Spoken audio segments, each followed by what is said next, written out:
Est-ce que les échecs, est-ce que les réussites sont plus dangereuses que les échecs? Il n'a pas choisi la langue la plus facile. Est-ce qu'on peut être plus facilement égaré par une réussite que par un échec? Évidemment, les réussites rendent orgueilleux. Ouais, ça peut être ça. Les réussites vont te rendre orgueilleux, mégalomane, etc. quoi. Non, mais il n'y a pas que... Oui, d'accord, on peut dire ça comme ça. Mais c'est pas ça vraiment le sujet. Enfin, c'est pas... la réussite, en dehors qu'est-ce que ça veut dire être orgueilleux? La réussite donne un sentiment de certitude. Oui. C'est pas vraiment une question d'être orgueilleux ou pas. Par exemple, vous développez une théorie bidon, et puis ça va marcher. Ouais. Donc vous allez être prisonnier de cette théorie bidon, parce qu'elle aura été validée, soi-disant. Ouais. C'est quand vous allez, si vous voulez remettre en cause, vous allez remettre en cause le succès qui va avec. Oui, vous allez être attaché, vous allez avoir une telle satisfaction d'avoir réussi votre truc que vous ne serez jamais disposé à y renoncer. Ouais, c'est pour ça qu'il y a beaucoup d'erreurs qui se mettent en place. C'est vrai. Par exemple, ça vous est arrivé, vous, d'avoir une réussite qui vous a mal orienté? Non, moi, la réussite, je connais pas trop. L'échec non plus, d'ailleurs. Je suis un peu entre No Man's Land. Ah, Ouais, d'accord. ça se passe. Le juif à 300 mètres de nous. Mais on a des tas de... Vous connaissez des exemples de réussites qui ont été des cadeaux empoisonnés? J'arrive à reconnaître un juif de dos à 300 Ou quelqu'un plus dans le domaine de l'histoire des sciences, etc. Regarde, Jean-Paul, Bon, alors vous répondez pas? On vous demande pourtant c'est un sujet simple, on vous pose des trucs existentiels, c'est pas la grande... Jean-Marc, toi, qu'est-ce que tu as à dire sur la réussite et l'échec? Ça doit t'inspirer, ça, Tata. moi, je suis comme tous les gens qui font beaucoup de choses. J'ai connu les deux. Non mais qu'est-ce qui est le mieux, la réussite ou l'échec? On apprend avec l'échec, mais bon, sauf qu'il ne faut pas refaire deux fois la même connerie. Oui. Et ça, tu l'as fait, toi. Tu as réussi à faire cet exploit, en fait. Deux fois la même collègue, c'est très fort. C'est fantastique, on apprend des trucs. On apprend des trucs. Non mais ce qu'on a été en train de dire, Marco, c'est que parfois l'échec, la réussite, ça nous bloque, ça nous enferme dans nos erreurs, la réussite. Bah voilà, ça c'est vrai. La réussite, ça nous enferme dans notre erreur. Vous faites une erreur, mais ça va donner un bon résultat. Et donc vous allez être prisonnier de cette erreur. Alors que l'échec, en tout état de cause, ça ne va pas vous rendre prisonnier, de toute façon, l'échec. Vous n'êtes jamais prisonnier d'un Il y échec. en a qui sont prisonniers de leur échec, après ils ont une mauvaise, ils n'arrivent pas à sortir des échecs et ils deviennent spirale de l'échec. Et vous devez avoir beaucoup d'exemples ici. Normalement. C'est des losers, vous voulez dire? Oui, j'ai compris. J'ai compris. Oui, moi je le dis. Oui. Ah, Jean-Marc, Donc c'est la pas... spirale de l'échec. La spirale. La spirale de l'échec. Bah, si t'es maso, tu peux prendre ton pied. Hein. Lundi, tu vas au Pôle emploi ou pas? Je vais aller voir Paul. Tu veux voir? Jean-Paul même. Non mais sérieusement, Ouais. donc l'échec, est-ce que ça... Oui, les deux peuvent avoir une conditionné des comportements qui peuvent aller à l'encontre, qui peuvent aller à votre encontre, oui. Alors on va poser le problème autrement. Est-ce que la recherche dépend de la réussite et de l'échec? La recherche en sciences, pas Oui, dans n'importe bah oui, quel... ça dépend de la réussite. Si vous avez des réussites, ils vous donnent des crédits. Si vous avez fait des échecs, ils vous en donnent pas. Donc ça peut dépendre, oui. Ça Non, dépend. ça, non, bon, d'accord, non, ça va. Ça va. Et aussi Non, au, mais- au niveau psychologique, si vous êtes affecté parce que vous cherchez sur un truc que vous ne trouvez pas, par exemple le sida pendant plusieurs années et que vous n'avez rien trouvé, au bout d'un moment, le mec il dit je vais rien trouver, donc il est affecté. On va prendre le problème autrement, Affecté, oui. pour vous aider. Est-ce que pour savoir si une fusée marche, il faut la faire marcher? Ah, c'est sûr que tout ce qui relève de l'expérience pour pouvoir voir ça fonctionne, il faut le faire fonctionner. Oui. Tout ce qui est machine, Non. Alors vous êtes tombé dans le piège.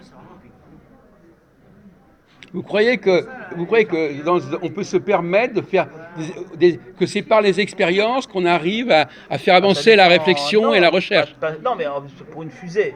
Mais même pour une fusée, vous croyez que pour les fusées, On À a un moment- fabriqué des milliers de Ah oui, fusées. mais, pour- quand vous regardez les Allemands avec Von Braun et après toujours lui, version américaine quand il s'est converti au libéralisme américain, toujours pareil. On voit, d'ailleurs les Américains montraient des films, ils ont dit maintenant, vous voyez, on a réussi ça, mais on a réussi parce que. Et là pendant 1 heure et demie, ils vous montrent tous les échecs, toutes les fusées qu'ils ont, toutes les espèces et qui ont explosé au sol. Et à chaque fois, ils savaient si elles marchaient quand elles partaient. Non, ça c'est. Sinon, avant, c'était théorique.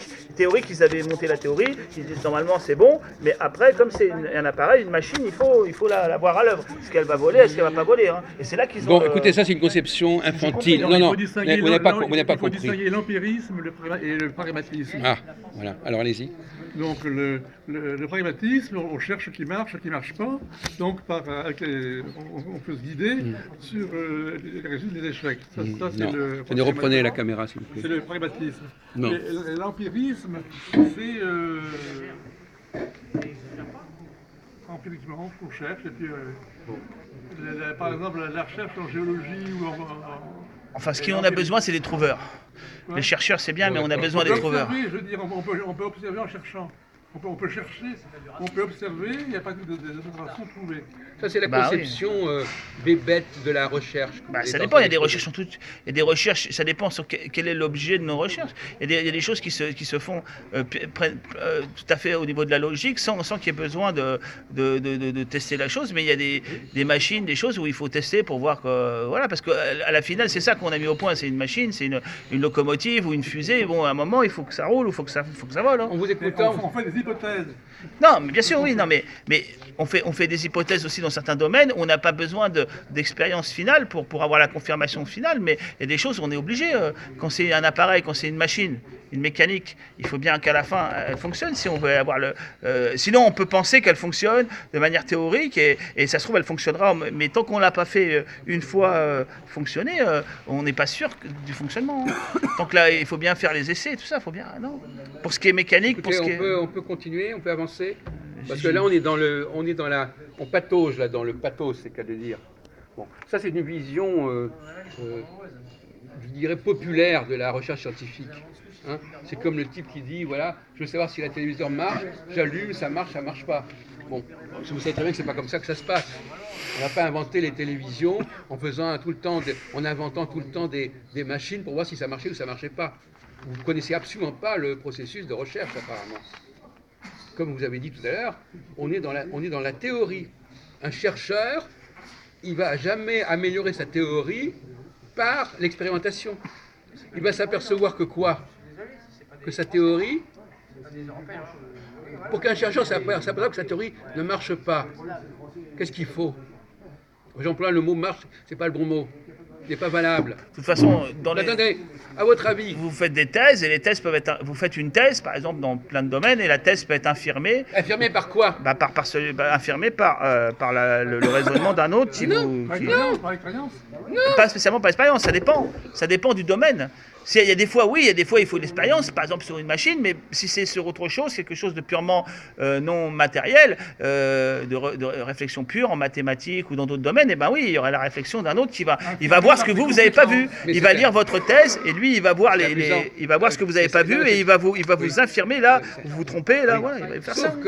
Sauf que, c'est pas forcément l'autre qui va vous l'apercevoir, Ou c'est c'est- vous-même. Ou vous-même. Ah non, mais c'est ça qui est Mais ou amusant. vous-même dans un deuxième temps, ça c'est aléatoire. Ne dites pas constamment l'autre. Mais- Le vrai chercheur, il n'a pas besoin de l'autre. Oui, l'autre c'est ou lui-même. lui-même sur un deuxième Ah oui, temps. mais il faut- Mais souvent, s'il fait une thèse, il le fait pour les autres chercheurs, parce que l'autre va le lire et va en le critiquant, Non, ils ça vont se- avancer. Non, Voilà. non, Mais non. lui-même aussi peut Non, après revenir sur son non, travail et non, avancer et aussi. non. Il y a Non. plusieurs solutions. Désolé, bon, je sais de quoi je parle. Non. Là, le premier critique d'une théorie, c'est celui qui a élaboré la théorie.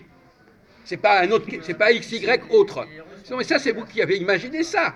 Souvent, c'est comme ça que ça se passe. Mais bon. Non, c'est pas comme. Non, vous trompez. D'un point de vue épistémologique, le théoricien va lui-même corriger sa théorie parce qu'il s'apercevra que sa théorie, il y a un élément qui fait défaut. Il n'a pas besoin d'expérimentation pour ça. Non, bien sûr, ça dépend du domaine. Mais non, Ça dépend du domaine, oui. le mauvais théoricien aura besoin d'expérimentation. Le bon théoricien n'en aura pas besoin. Le mauvais théoricien, il aura besoin de la réaction de l'autre, il aura besoin de vérifier, etc. Parce qu'il n'est pas capable de faire avancer son modèle par lui-même. Je suis désolé de vous le dire. Là, vous prenez de très mauvais exemples. Le modèle normal, c'est une théorie, elle s'auto-critique, elle s'auto-corrige elle-même. Le type, il a élaboré une théorie, et puis il s'aperçoit qu'il y a un truc dans sa théorie qui ne fonctionne pas. Vous croyez que c'est pas Non, mais mieux moi, que le j'étais type pas- qu'il attend que quelqu'un le lui dise ou qui attend Moi, j'ai que- pas dit que c'était pas. J'ai dit qu'il y avait plusieurs. Non, vous n'avez pas privilégié le principe. Le principe, c'est ça.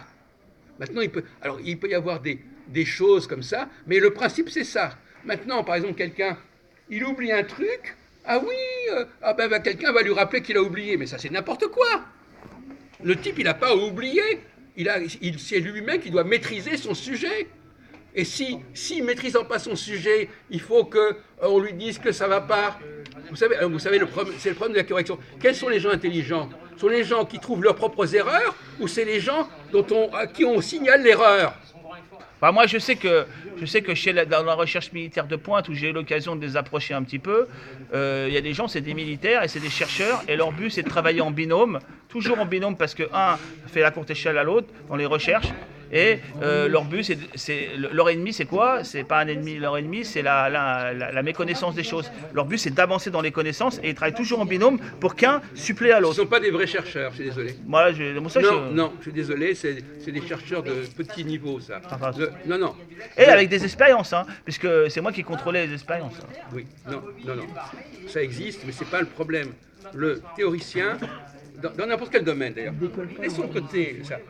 Quelqu'un, par exemple, dit une connerie. Pourquoi est-ce qu'il a dit une connerie? Parce qu'il ne s'est pas aperçu qu'il disait une connerie. Et s'il a besoin que quelqu'un lui dise que c'est une connerie pour s'en apercevoir, vous croyez qu'il est très intelligent? Ah bah, Quand ça, c'est après, l'autre qui vous dit que vous avez une connerie, est-ce qu'il ne vaut pas mieux s'apercevoir soi-même qu'on a dit une connerie? Oui ou non? c'est mieux. Bon, alors voilà. Restons-en à ce schéma-là, mon pauvre ami. Hein?